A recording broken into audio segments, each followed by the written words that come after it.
The issue is they're starting this whole operation to spread. They're not spreading rumors per se, but they're showing videos of me training in a park. They got videos of me naked, right?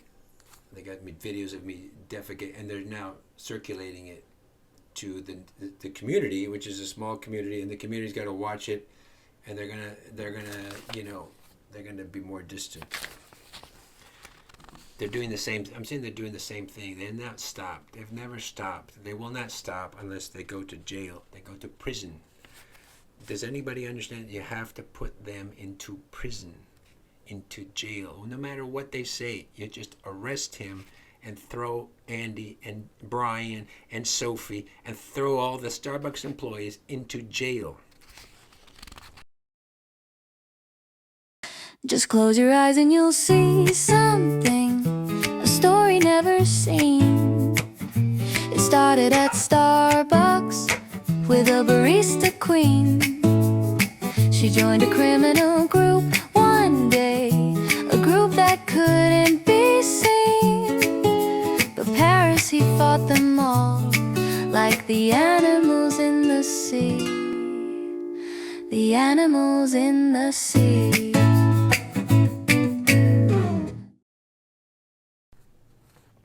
All right, I think we can do this. Welcome back to the show. This evolving, continuing podcast. It started at Starbucks. Such a wonderful tune. My name is Paris Tosen. Yes, you guessed it. Oh, the camera is there.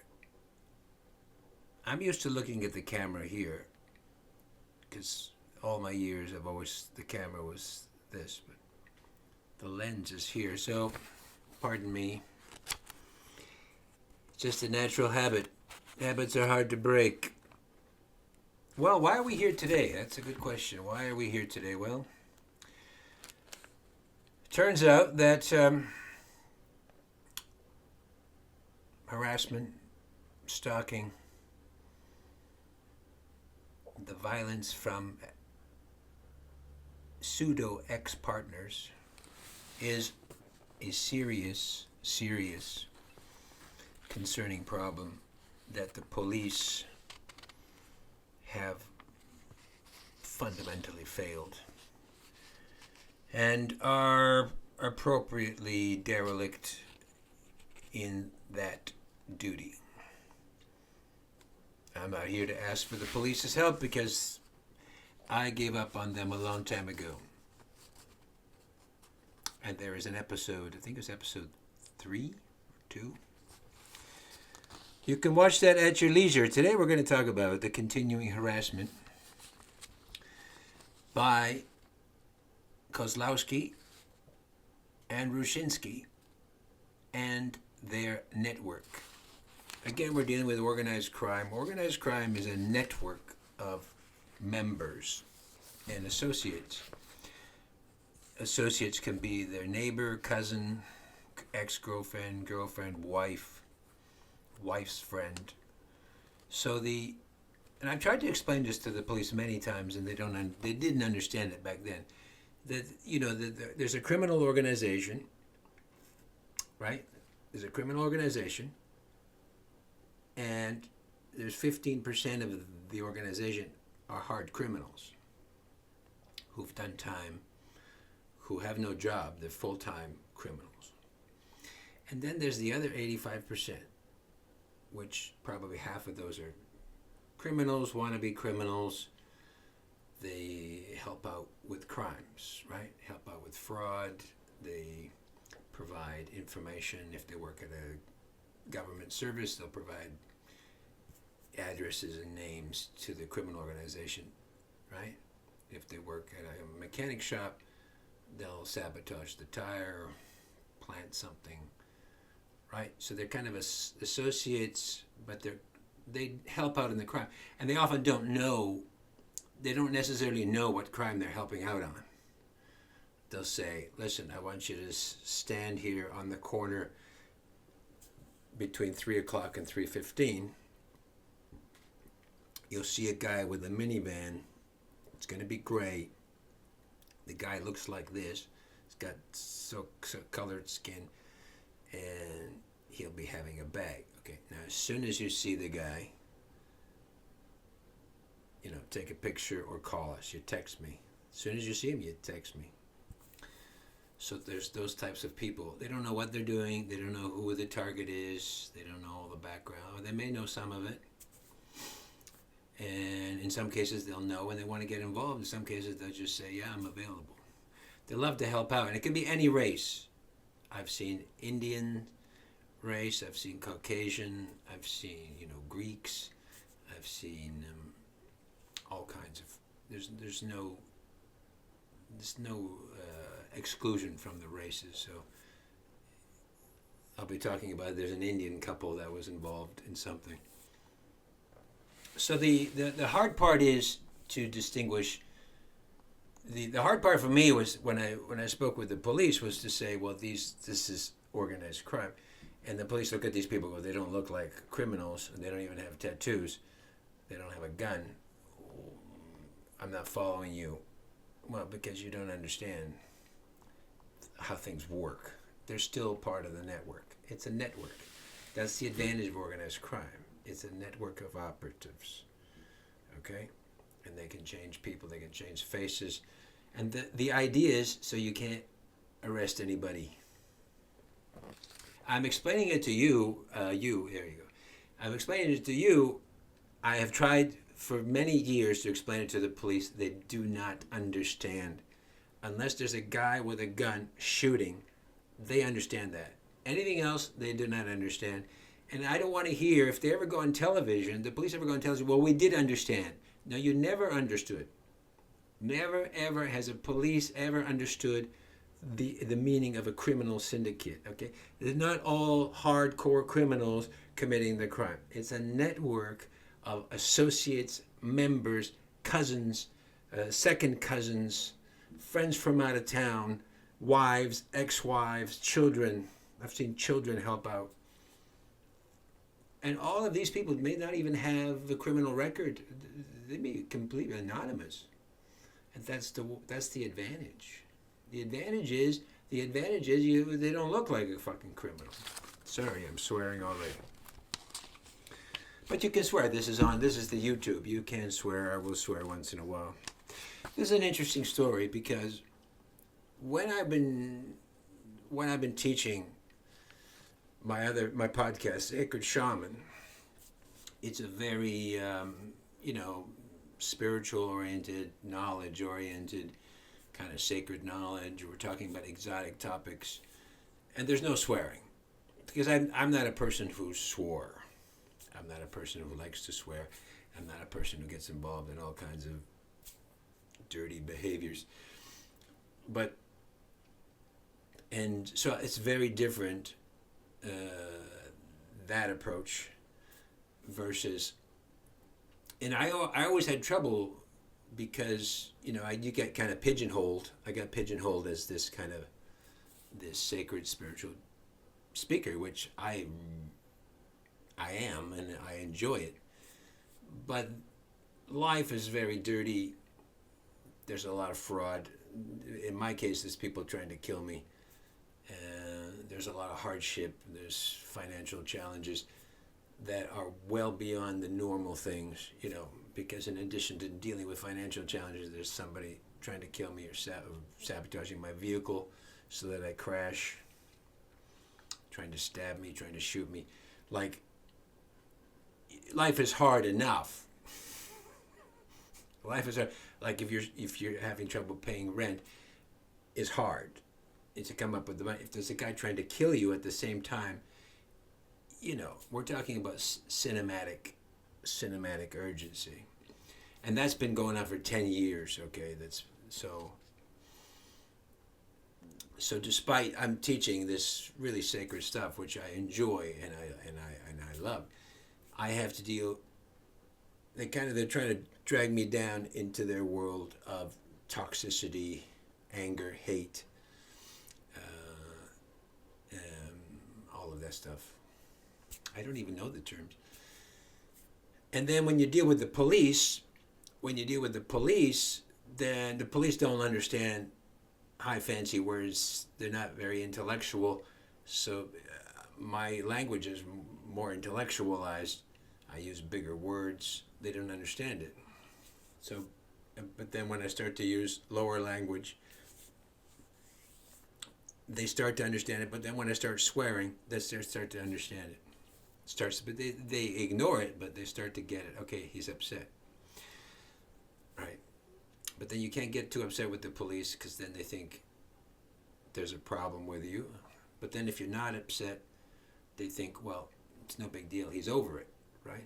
Just like I said when Andy tried to kill me back, this is July 5th, 2015.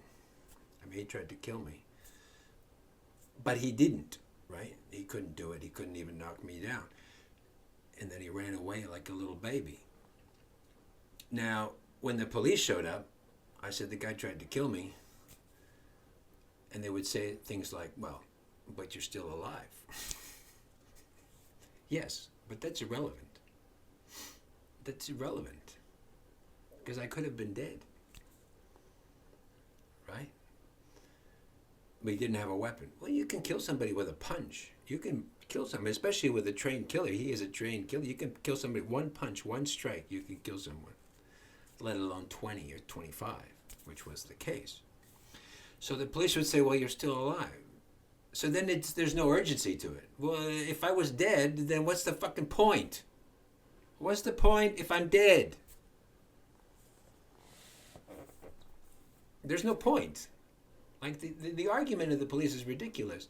And then I would say things later on when there was more incidents. I would say, these guys are professional killers. They're sabotaging my vehicle. I said, they tried to kill me. He says, well, they can't be that professional if they can't do it.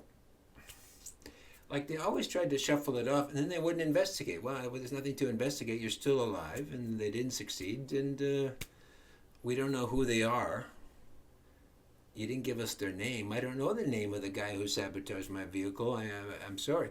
It's like you call. It's like you see a crime. You see a robber at the bank, right? The guy's robbing the bank. He's got a gun. I called the police. There's a robbery at the bank. There's a robbery at the bank, and the police are like, well, what's he look like? I don't know. He's got a mask. You don't know what he looks like? No, he's got a mask on. What, do you want me to remove his mask? Well, okay, what's his name? I don't know his name. I don't know who he is. He's got a gun. He's got a gun. And he's robbing the bank. So where does he live? I don't fucking know where he lives. I don't know his name. I don't know what he looks like. Come over here and arrest him. This is what I'm doing with the police.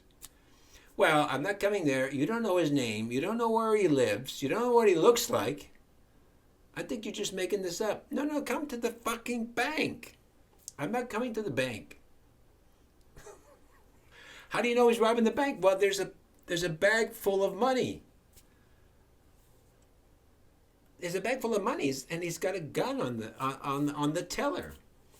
Well, maybe he's making a withdrawal. He's not making a fucking withdrawal. He's robbing the bank.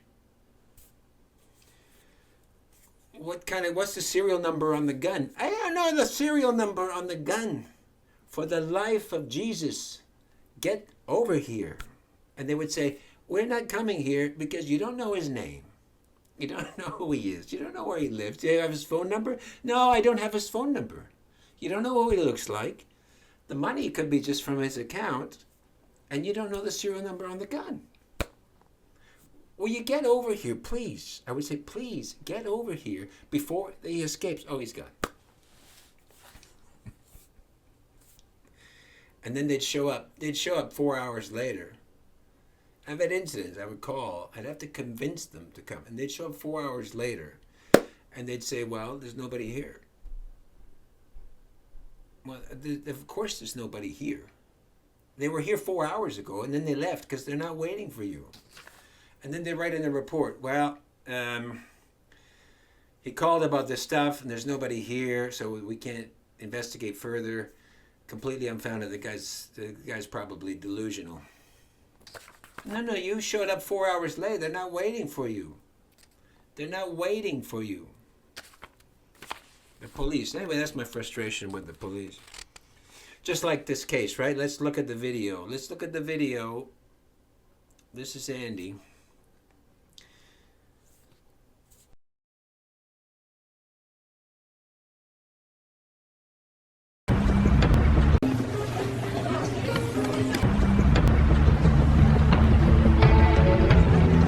Hey, morning. I'd love a flat white, maybe a little sanity check on this. I'm wrestling with an ending. A drink and a plot twist? You came to the right place.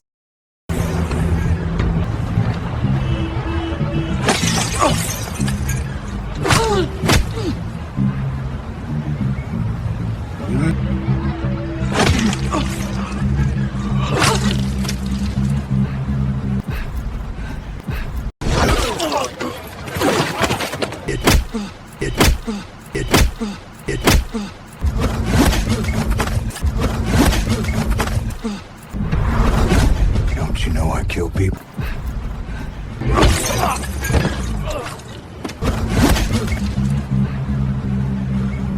I still see you.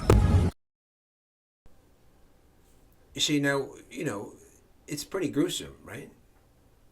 It was worse than that. It was worse. I mean, I can only do so much with the AI programs, but it's extremely dangerous and violent. He's an extremely dangerous and violent person, and he should be in jail. Andy should be in jail. He should have been in jail at that time, should have been arrested, but they wouldn't arrest him. They still won't touch him. Okay. Moving on. So, there are things still going on. This is the issue. There are still things that I have to deal with.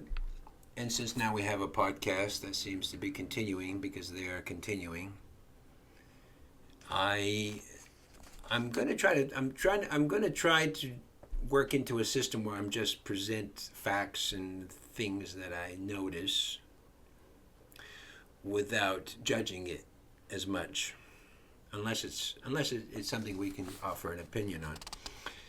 And more for those watching, to ask yourself, are these people bad people?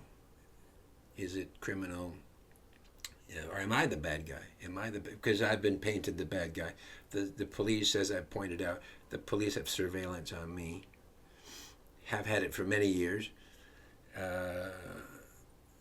Total violation of the charter, which I went through, and they won't touch the criminals. Going back to the Starbucks employees who should have been investigated and should have been charged with association with a criminal organization. At least investigated. And if you investigated, you would have found a lot of stuff. But they weren't investigated.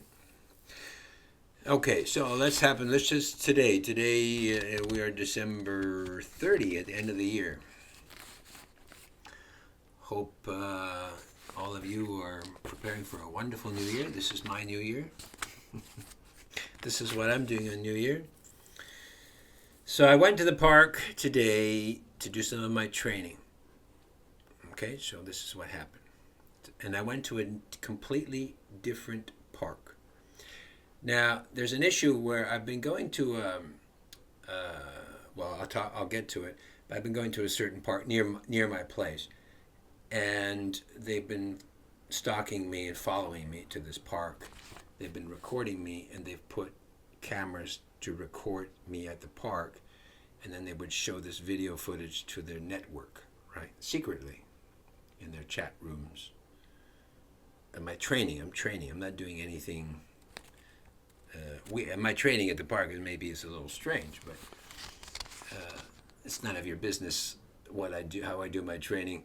And it's private. It's at the park. You shouldn't be following me, stalking me, which we'll get into as well. It's criminal harassment, which is a violation of the code. If you follow people to their workplace, if you follow people to places they frequent, like the park, if you follow them to the coffee shop while they go shopping, you follow them to their home. It all fits under the umbrella of criminal harassment. And we're going to get more into that as we go along. So I'm at the park. I go to the park. Now it's about just around 4 o'clock, 3:55. I go to the park, and I go into the park, and I begin my training. Within about 6 minutes, okay. Now there's two vehicles there, and I park. So there's my vehicle is the third vehicle. When I go to the park, within 6 minutes, there's a woman who shows up. I'll use my other hand. There's a woman who shows up with her 2 dogs. She got 2 dogs. One's a blonde, short-haired blonde dog. One is a longer hair, like a mutt mix. I don't know the type of dog. That's not my specialty. But she's got 2 dogs, and they come out. I'm off the path, so they come after me. And I'm thinking sometimes they bite. So these 2 dogs come in, and she calls them back. And then and she doesn't say hi. She doesn't wait. And I see her start texting somebody, and then she leaves. So I figure, okay, she probably is texting the network, Andy. Probably Andy. Andy's behind all of this. Kozlowski is behind it all. Anyway, it happens all the time, so I just kind of ignore it. Anyway, I do my training. 20 minutes later, it's cold outside. It's -5 or it's probably -7 by that time, degrees Celsius. Okay? It's cold. I'm cold. 20 minutes later, I go to my vehicle. There is another truck there, and the engine is running, and that woman who was there texting somebody 20 minutes, she's on the phone texting, and she's been there for 20 minutes or more. It's about 4:25, maybe 25 minutes in her truck, the engine running, and the dog, the blonde-haired dog, is in the front seat, and the other one's in the back. I understand my point. The woman comes to the park 6 minutes after I get there. She goes out, sees me, starts texting, goes back to the truck, and is texting somebody, which would include Andy. Probably Brian is involved. Could be in a chat room, right? They set up a little chat, get all these people, and they start saying, what's he doing?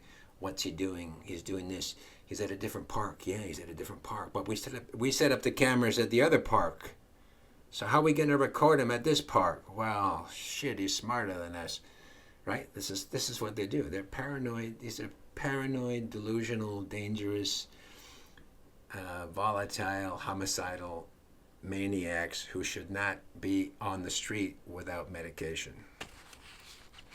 They are a threat to my life. They are a threat to my safety. I do not feel safe because, for all I know, they could sabotage my vehicle because they know where I am. They can come out to kill me in the park, and the police will find my dead body in the morning. It's very dangerous. They've already demonstrated their danger. They are a threat to my safety. I have told the police this many times. I have repeated it in many discussions with the police, as well as documented it in transcripts with the police, as well as documented in transcripts with the tribunal and various other complaints in the courts.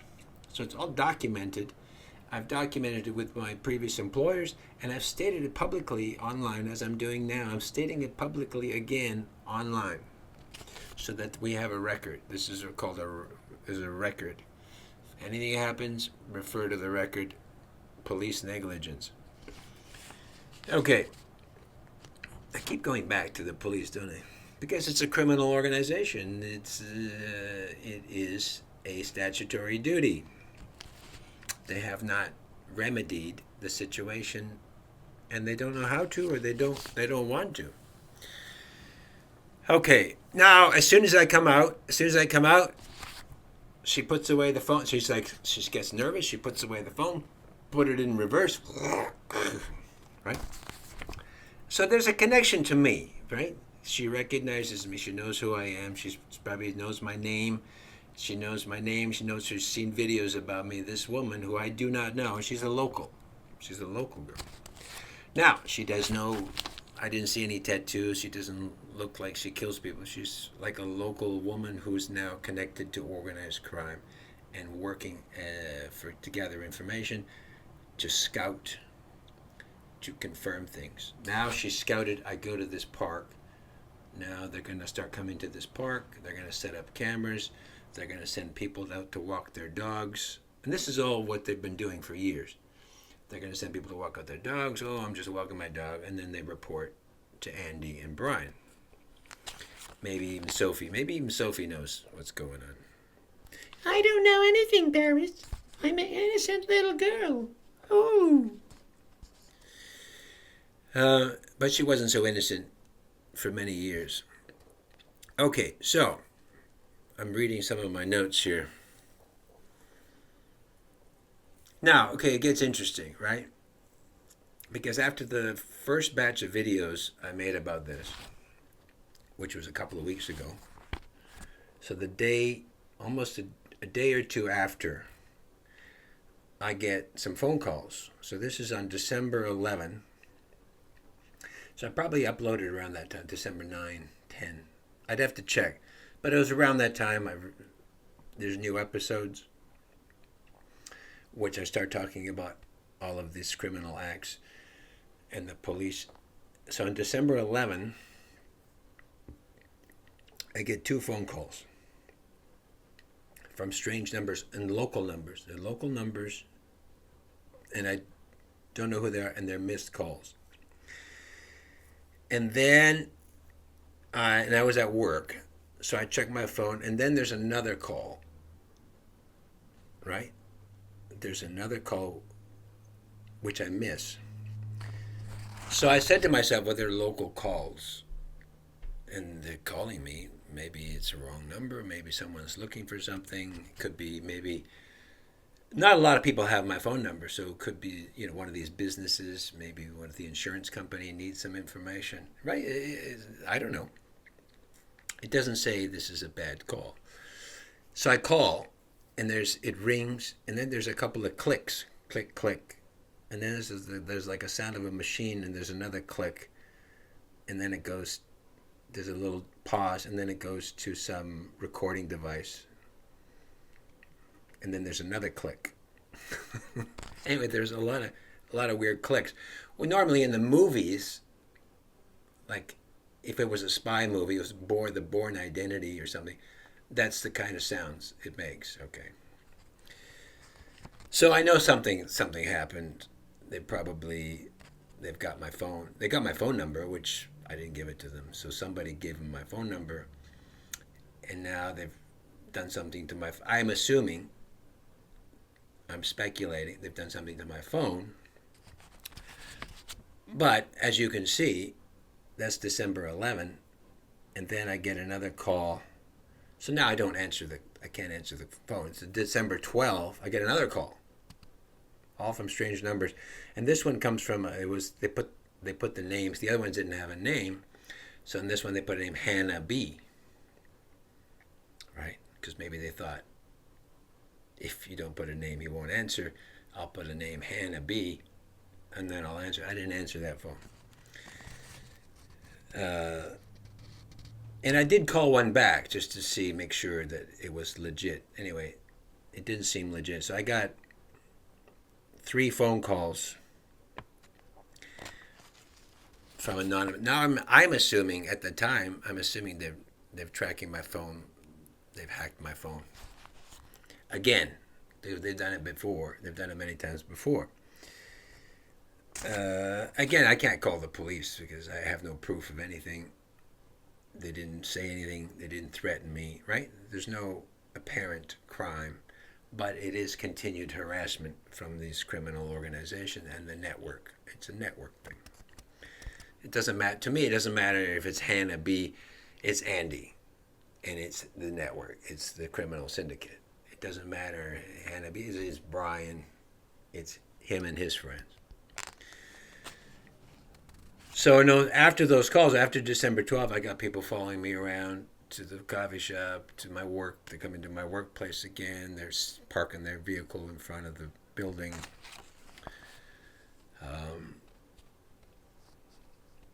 There's a guy for the. There was a guy there who was parked there. He was parked in front of the building in one of those, what do you call those? Exterminators. Rent to kill or something. Rent to kill. Exterminator company with a company vehicle all decked out in the decals. Parked in front of this store, the grocery store. And he was parked there for like an hour. And he never came in to shop. He never picked up anybody. He never bought anything. He was not there shopping. He was sitting on, he was texting on his phone. He was there for an hour, right? Because that's the same methodology. There's a number of people like this. Every day, almost, every day. But the rent to kill, I remember. And then it was a week or two later, he parks up on where you charge your battery for electric vehicles. So there's different spots, right? There's different parking spots, and he's parked like this. At the exact time I go to work. Okay, the exact, like, I start my shift or whatever, he's there, you arrive 5 or 10 minutes before. He's in that window of when I start my work, so they know when I start my work. He was parked his car in the front while I'm at work, right before I finish my shift. So they know my schedule. They figured out my schedule, or they got my schedule from somebody. Somebody gave them my schedule, or they figured out my schedule, that they've been watching me this much, right? It's a smaller town, so it's very likely that somebody could have told them my schedule or showed them my schedule or saw it on their phone. They took a picture and they said, oh, right? But to me, it doesn't matter how. It matters that you have my schedule and your people are now harassing me. Again, following me to my workplace, following me to my house, following me to the coffee shop, following me to the park, all fits under the umbrella of criminal harassment, which was originally called stalking. It's stalking. It's not stalking it's stalking by these individuals, but it's also stalking from a criminal organization. In particular, the decision maker and leader, the manager, is Andy and Brian. Brian is included. He is a sub-manager, subcontractor. He is an employee. He is Andy's employee, right? So he's also part of the process. And that's where we go here. Now, how did they find out the park I was going to? Is this near my house?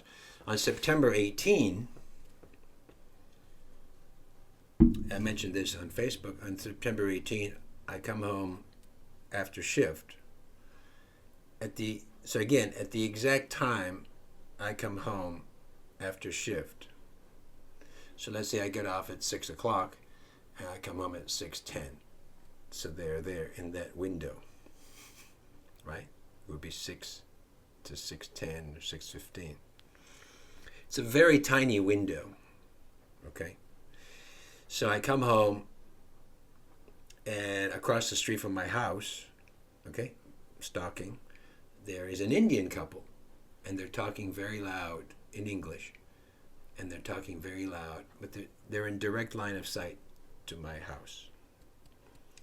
Now I think, part of you thinks, okay, well, they're just an Indian couple talking, but nobody talks there, okay? No rational human being sits there and talks, because it's basically on the curb, on those yellow barriers. There's nothing there. There's a big ditch. There's nothing there. There's trees. There's a major roadway. It's not the place to talk.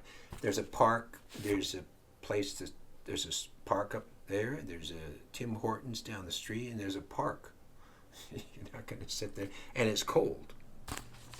And it's dark. It's getting dark.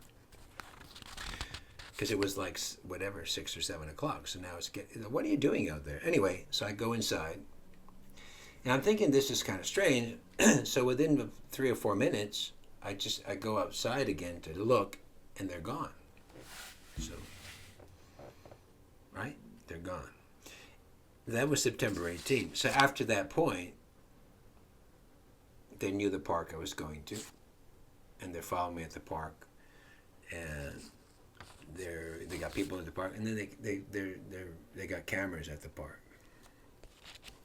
Okay, but it starts with knowing my work schedule, following me to my house, following me to my park, following me to my work. They've already been showing up at the coffee shop. So every time now, so December 11, December 12, now if they've hacked they can track me. Well, how do you know? Here's the question. Here's a question for you. How do you know I'm at the park and you can show up within 6 minutes? And the woman obviously lived nearby because the street she went down was a nearby neighborhood. So within 6 minutes, you know where I am, and you can call somebody to go check it out. That's pretty sophisticated. That is pretty sophisticated technology, because you're actively tracking me, and it's pretty sophisticated technology. It's a pretty sophisticated system. Now you got people on the ground. That's like a police operation, right? It's very advanced. How is one person supposed to fight against this kind of sophisticated criminal harassment? And how do you prove it?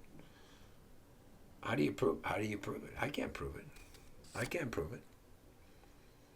I can tell you all about it. I think you can read it one way or another. It's up to you. That's why I'm presenting it to you, the public, and saying, what do you think? You think, first of all, did I do something wrong? Because that was their argument for many years, which worked. They said I was a bad guy, I'm a threat, I'm a dangerous, and I did all kinds of bad things. And the community believed them. The community believed them. They never supported me. I never had any support from the community at all, ever. Starbucks employees, they believed it all, thanks to Sophie and her efforts. So now they got this sophisticated method. This Andy's really working up a storm here. He's got somebody there in 6 minutes. Are they tracking my phone? Are they tracking my vehicle? I don't know. What I know is, I don't have to know those things. What I know is they can show up at my exact, precise location within 6 minutes. So he's refined. And what I'm saying, Andy has refined his stalking over many years. And the police have helped him, because the police won't arrest him. Every time the police, if they say, listen, don't do this, then he does something else. And don't do that, and he does something else. And they get better and better at it. You know, you're supposed to put these people in jail.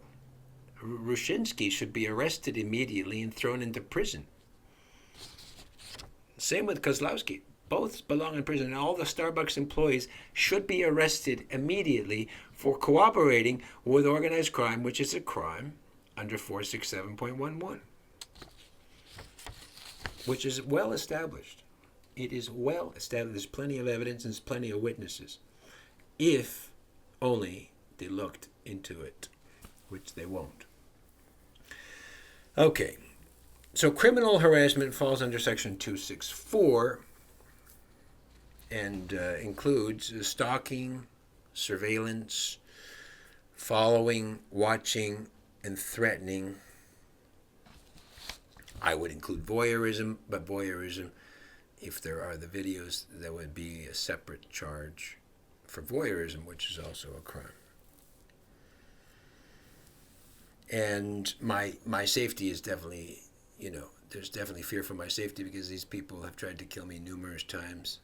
They could be sabotaging my vehicle while I'm at the park, while I'm at home, while I'm at my job. They don't necessarily have to shoot. They have other methods, right? Section 264. I'm going to read it from the criminal harassment, from the criminal code, criminal harassment. Prohibited conduct, punishment, factors to be considered, reasons. Sub-rule 1, no person shall, without lawful authority, and knowing that another person is harassed or recklessly as to whether the person is harassed, engage in conduct referred to in subsection 2 that causes that other person reasonably, in all the circumstances, to fear for their safety or the safety of anyone known to them. Okay. Subsection 2. The conduct mentioned in subsection 1 consists of A. Repeatedly following from place to place the other person or anyone known to them. Check. Okay. B. Repeatedly communicating with either directly or indirectly the other person or anyone known to them. Check. C. Besetting or watching the dwelling house or place where the other person or anyone known to them resides, works, carries on business, or happens to be. It's very broad. Or D. Engaging in threatening conduct directed at the other person or any member of their family. Subsection 3, every person who contravenes this section is guilty of an indictable offense, liable to imprisonment to a term not exceeding 10 years. B, an offense punishable on summary conviction. There's two types to convict. And then it just goes into the details. Aggravating factors. Did they know they were doing that undertaking? They know they're doing. They're tracking me. It's not a coincidence. It can't be a coincidence every week, every other day.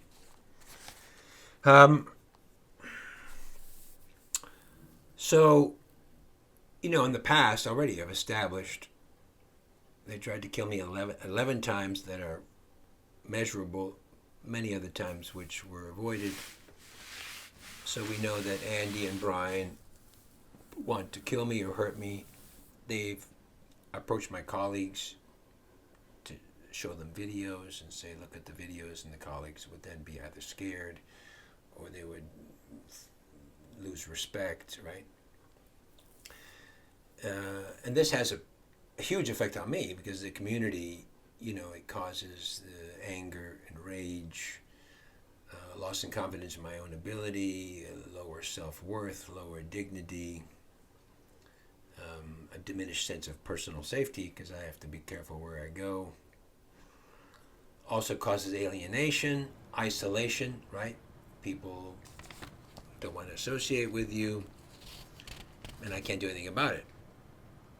And they're working secretly. People are watching things in secret, and they don't want to say anything. They're afraid. Some of these are young. These are young people. Some of them are teenagers watching my videos, and they're afraid of me. So it causes all this psychological effect: hopelessness, fear for your safety, alienation, loss of dignity. Now, what's interesting about stalkers is that 50%, according to statistics, 57% of stalkers are intimate partners or ex-intimate partners. 57%. Now, as I've said before, that Andy and Brian, they're in love. They are in love with me, and they have an infatuation, it's an uncontrollable infatuation. And because they're male and I'm male, and they're watching masturbation videos, and they like it, they love watching it, the only inference, it is reasonable to infer that they're either homosexual or bisexual, and they have this secret issue, sexuality, and that they're in love with another man. So it does fit in with this 57% of stalkers are intimate partners or ex-intimate partners, because in a way, when they broke into my house 10 times and they secretly recorded me in nude, my genitals, my sexual practice, masturbation, whatever, defecation, we became, in a way, intimate partners. You're watching, because all the people you live with, you watch them sit on the toilet and defecate. And if they're living with you, you're having sex with them. So you see their genitals. And then you also see their basic daily habits. Andy and Brian, right, and all the other people are basically intimate partners. Right? They're intimate partner or ex-intimate partners, because now I'm more distant from them. So psychologically, I'm not a psychiatrist, but psychologically, it's the same behavior, right? It's the same connection.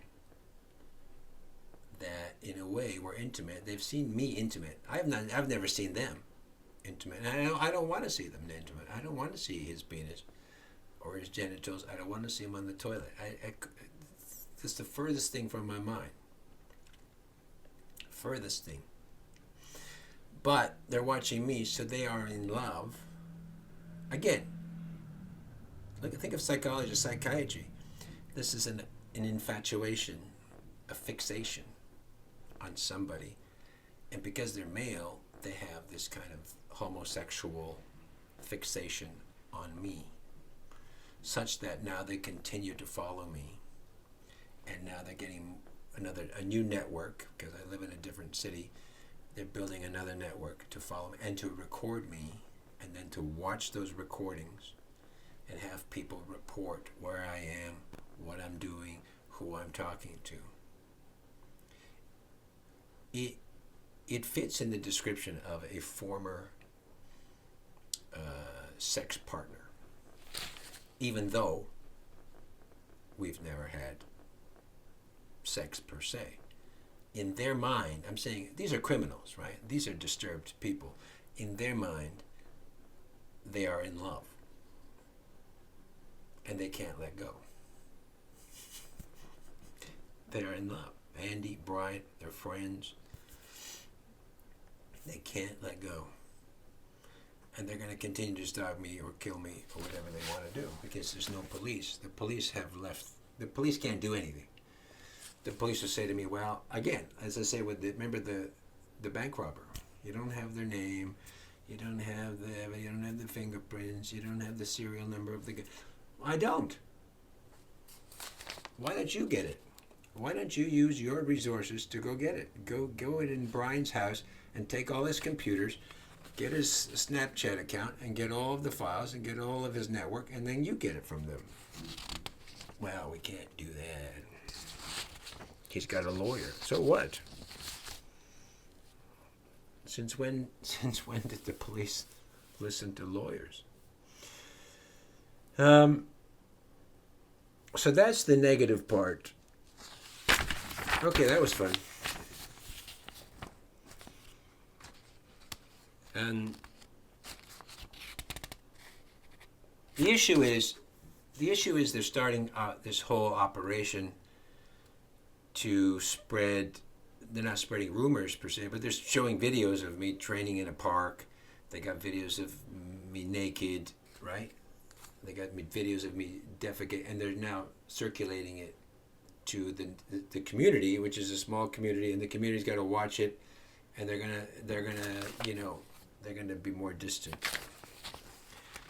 They're doing the same. I'm saying they're doing the same thing. They're not stopped. They've never stopped. They will not stop unless they go to jail. They go to prison. Does anybody understand? You have to put them into prison, into jail. No matter what they say, you just arrest him and throw Andy and Brian and Sophie and throw all the Starbucks employees into jail.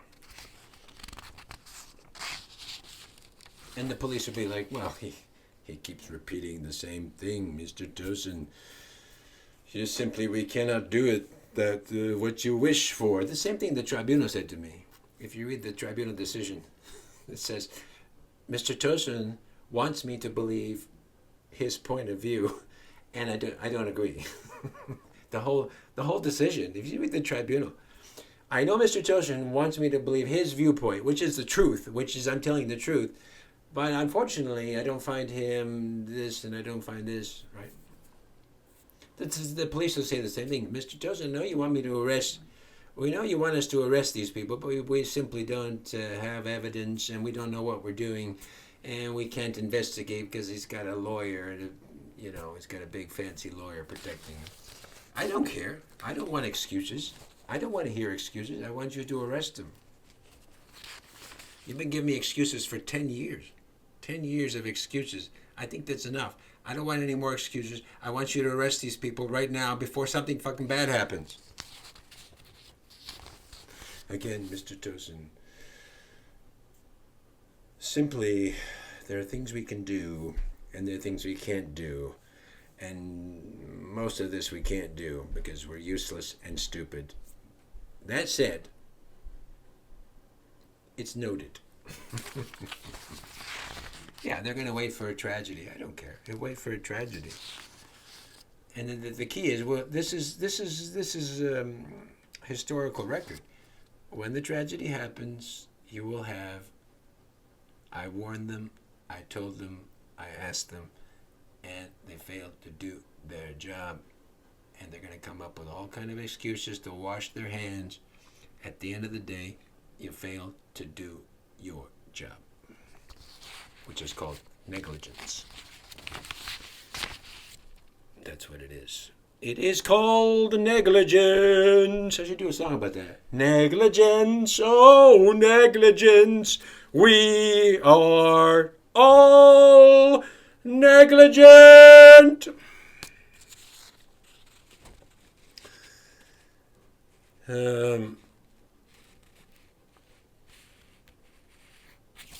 Anyway, now I have to continue to deal. I will deal with it. I mean, I'm not like the police. I'm going to deal with it.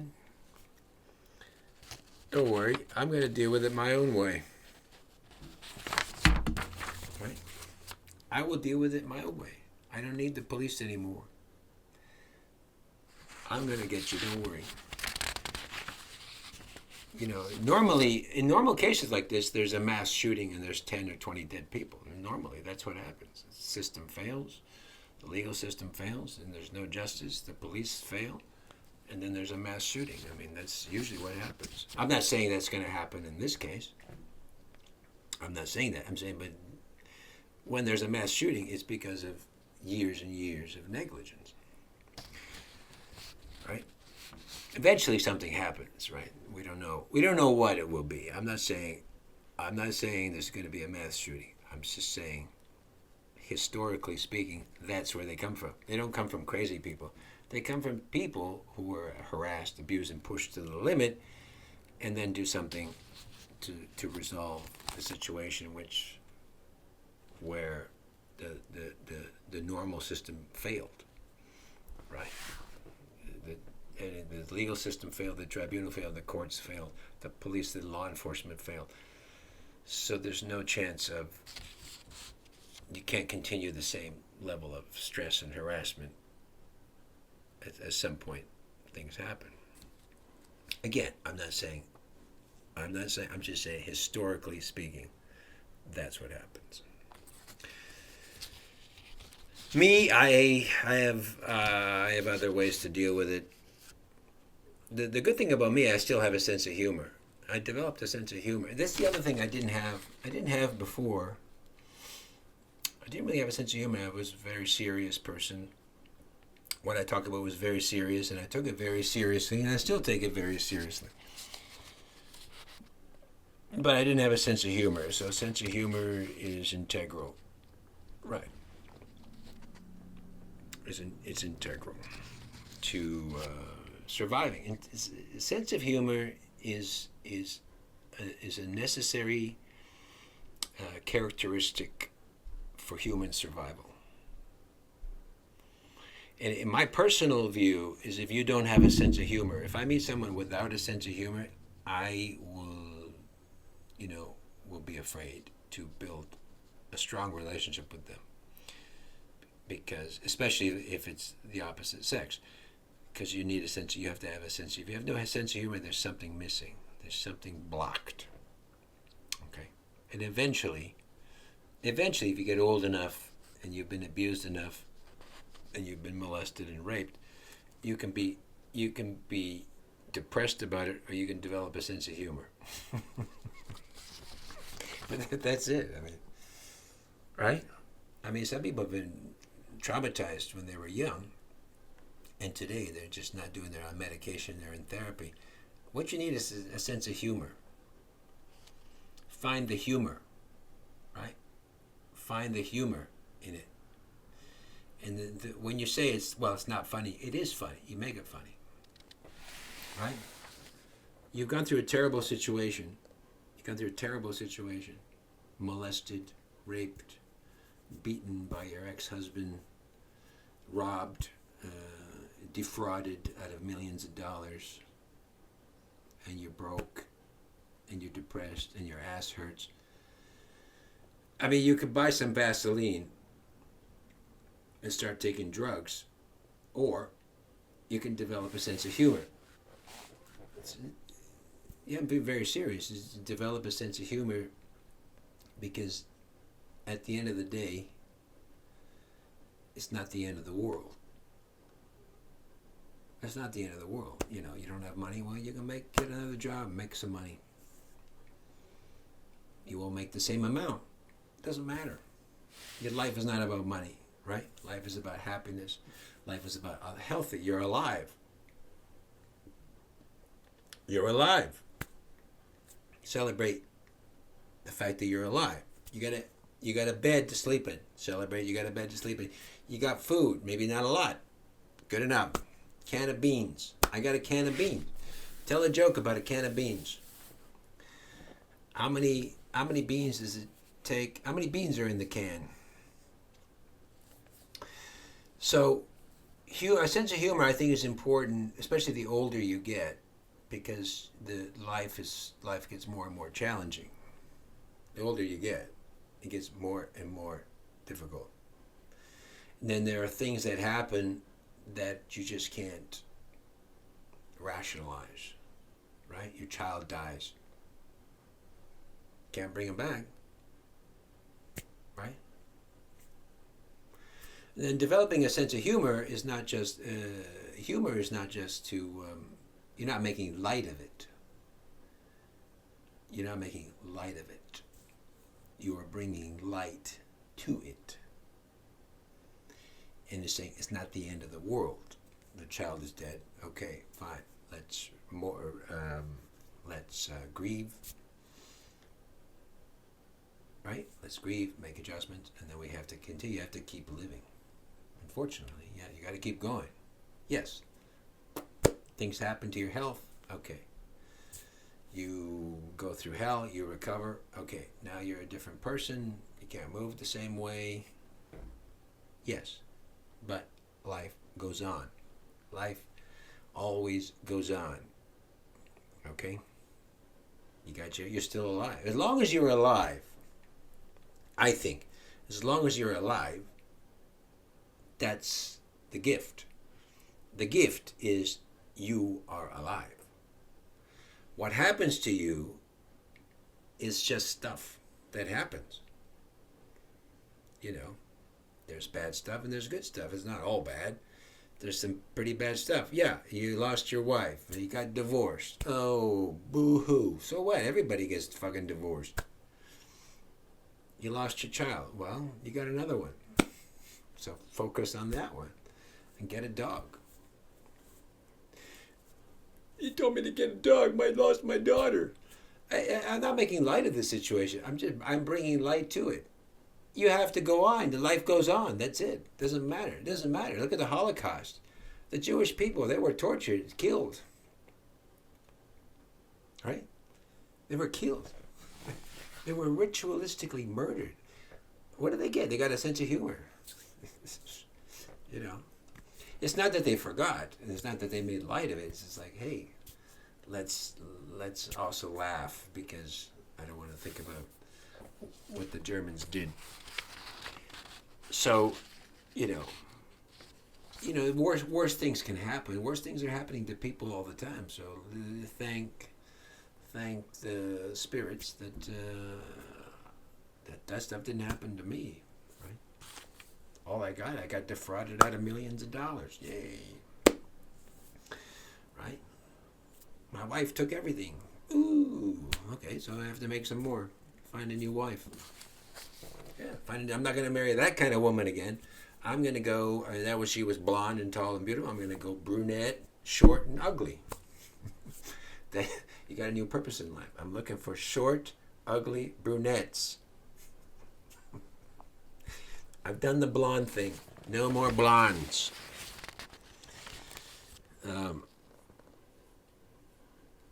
Okay.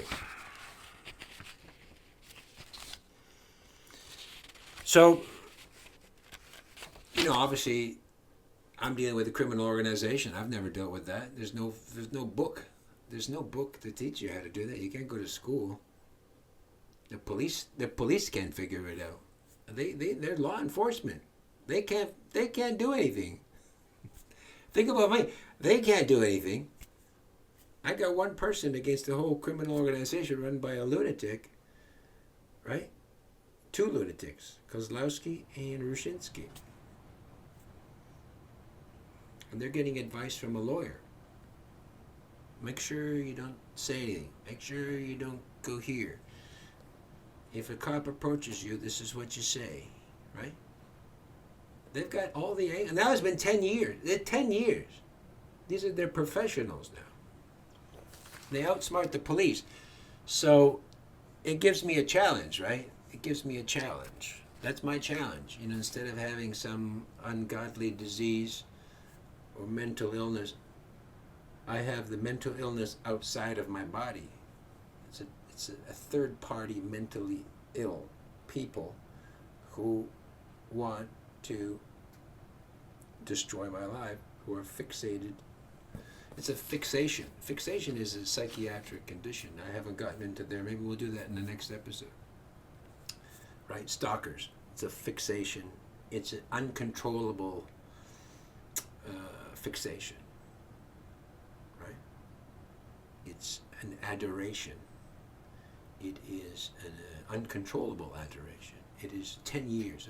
It's an increasing obsession. These are psychological issues.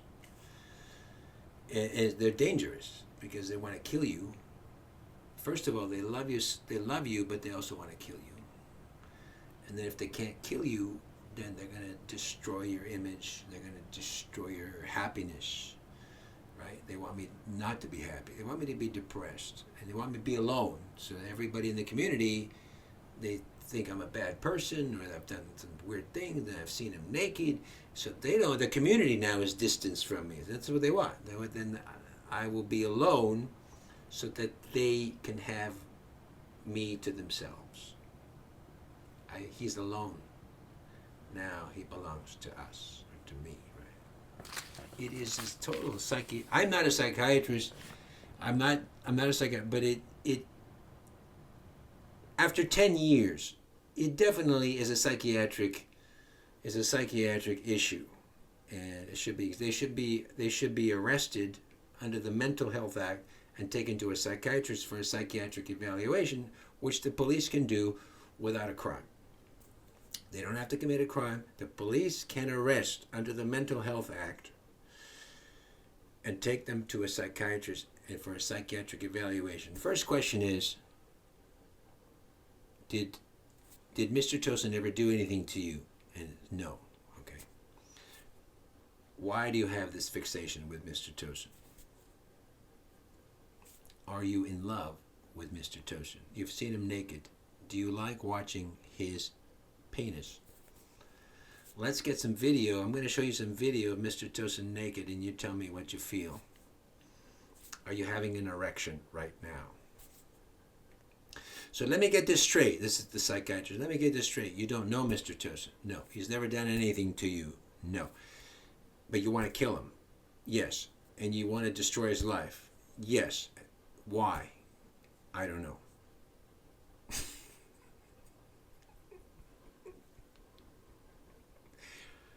Why do you want to kill Mr. Tosen? I don't know. I just have to kill him. Why do you want to destroy his life? I don't know. I just have to do it. Why are you following him? Why are you stalking him? I don't know. Yeah, I know. Because you need help. These people need to be on medication. Soon. Tomorrow. Today. Right now. Right this minute. You're watching this video, put them on medication right now. They can do that. Right? If they deny it, if they're not cooperating with the psychiatrist, you keep them in the mental institution until they do. Right? Eventually, we'll figure it out. Put them under therapy. Give them free psychiatric. This is Canada. You can give free psychiatric therapy. Well, my father abused me when I was young. And that's why I started bodybuilding, so I can protect myself. And then I did steroids. And then I got involved in a gang because I just liked it. I was angry. And I was manipulated to join the gang. And they got me to kill somebody. And I thought it was pretty good. And I felt better every time I murdered somebody. Am I all right, doctor? Doctor? How am I doing, doc? I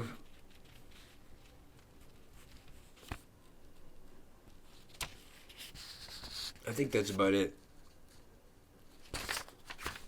Anyway, it continues. So it looks like this podcast will continue. Unfortunately, I have a limited amount of time, so it's hard to do all the other stuff. Again, I have a sense of humor. I have time. I'm going to be around for a while, so I just stretch out my plan. Instead of having a 2-year plan, I'm going to have a 10-year plan.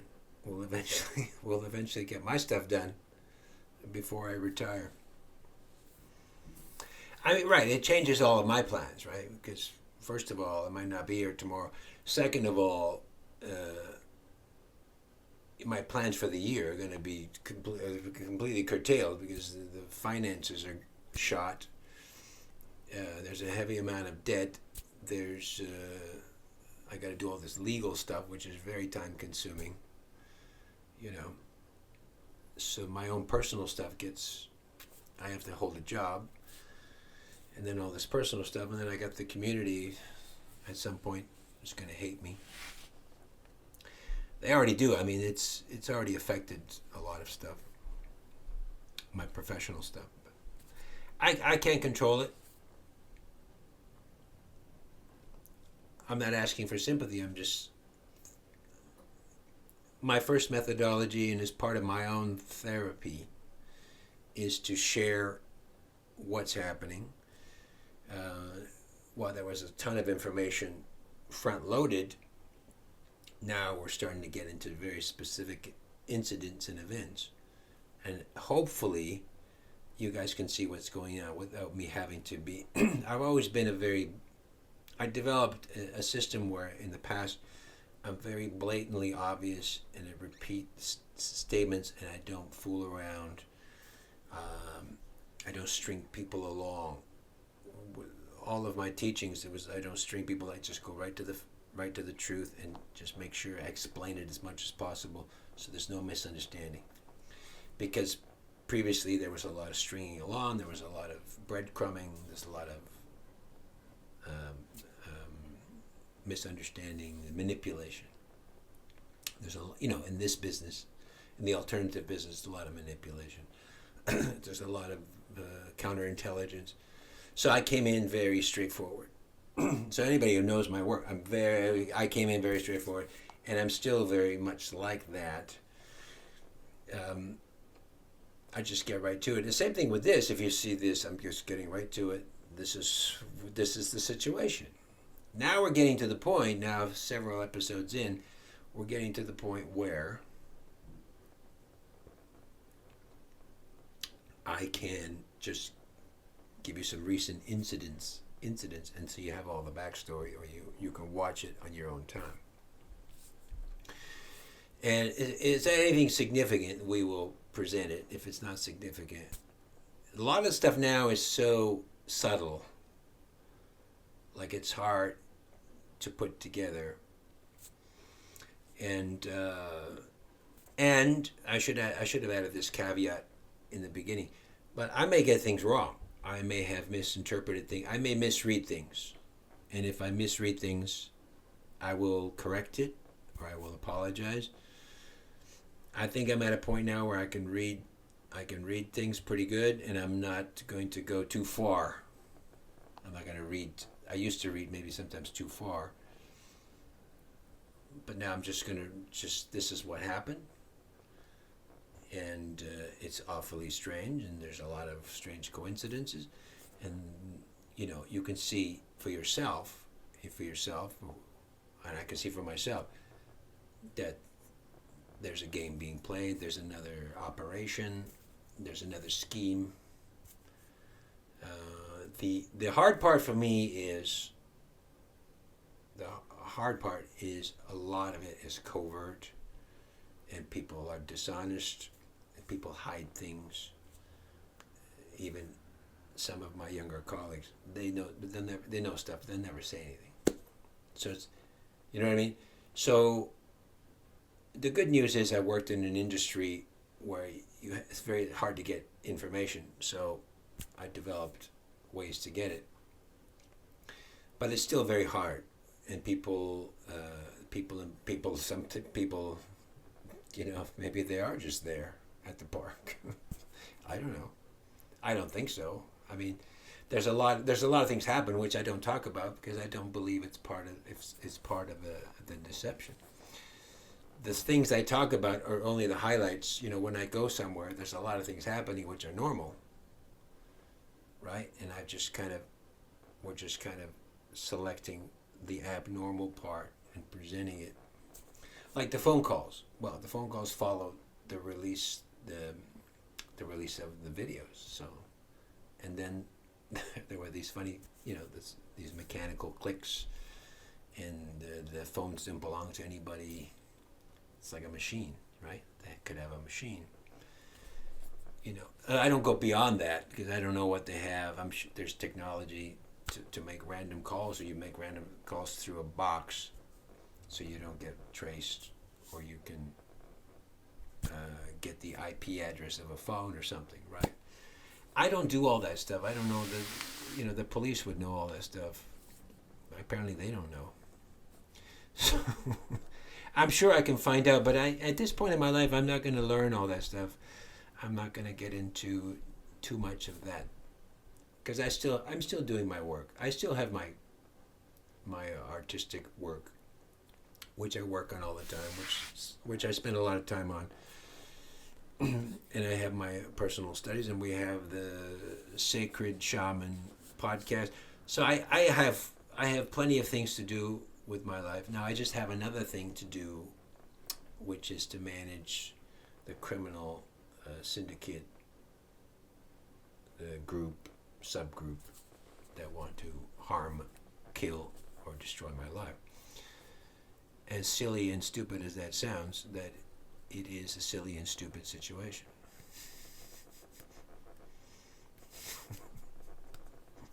So, sense of humor. It is when you vocalize your situation, it is silly and stupid. That's what it is. I'm not making this up. This is what it is. It is silly and stupid. These people are silly and stupid and extremely dangerous. That's what it is. The police don't want to believe it. That's good for you. Get out of here. I don't need you anymore. Maybe that's the freedom. You do find freedom. There's different levels of freedom. I found some freedom in that, in relying on these instruments of justice, law enforcement. What law enforcement? You haven't enforced the law. What justice? I went to court. They didn't do anything. The tribunal is supposed to, protect against human rights violation. Stop discrimination. They're not supposed to discriminate in the decision. So you see what I mean? So you realize something. I realize the illusion. Those are the illusions. And so the illusions are gone. I'm more free now. The situation is silly, stupid, and dangerous. And thanks for watching. We will probably, I don't know, I always, in the beginning I said this will continue as long as they continue, and they seem to be continuing. So, remember, I prefaced this whole series by saying this podcast is because they're continuing and I want them to stop. They are continuing. So, obviously, this podcast won't stop. And I don't mind. I don't mind spending time sharing all this silly and stupid and dangerous stuff. Because somebody's going to study it. The psychiatrist will study it. Maybe he'll blame me. Maybe he'll say it's my fault. I would not put it past some useless psychiatrist. We might do a podcast, an episode on psychiatric angle. Like, it's continuing, so it's evolving into it's a whole, it's a whole thing. It's evolving. It's growing into this thing, and I want you guys to know about it, so that everybody knows, and there'll be nobody will wonder why Paris is like that, or what happened. There should be no wondering. You guys have got most of the goods. That's what happened. Yeah. That's why he's like that. People think I'm strange. Well, this is why I'm a little strange, because I got to deal with people trying to kill me while I'm on my way to work. Seems a little unreasonable. And I can't tell the police about it because they're going to throw me in jail. And the police want to arrest me. The police want to arrest me for a crime I never committed. For the absence of a crime. Even though there's somebody trying to kill me. Or some group.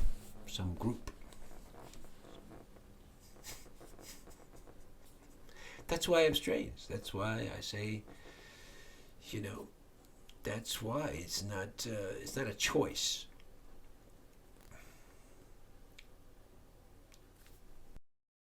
Just close your eyes and you'll see something, a story never seen. It started at Starbucks with a barista queen. She joined a criminal group one day, a group that couldn't be seen. But Paris, he fought them all, like the animals in the sea. The animals in the sea.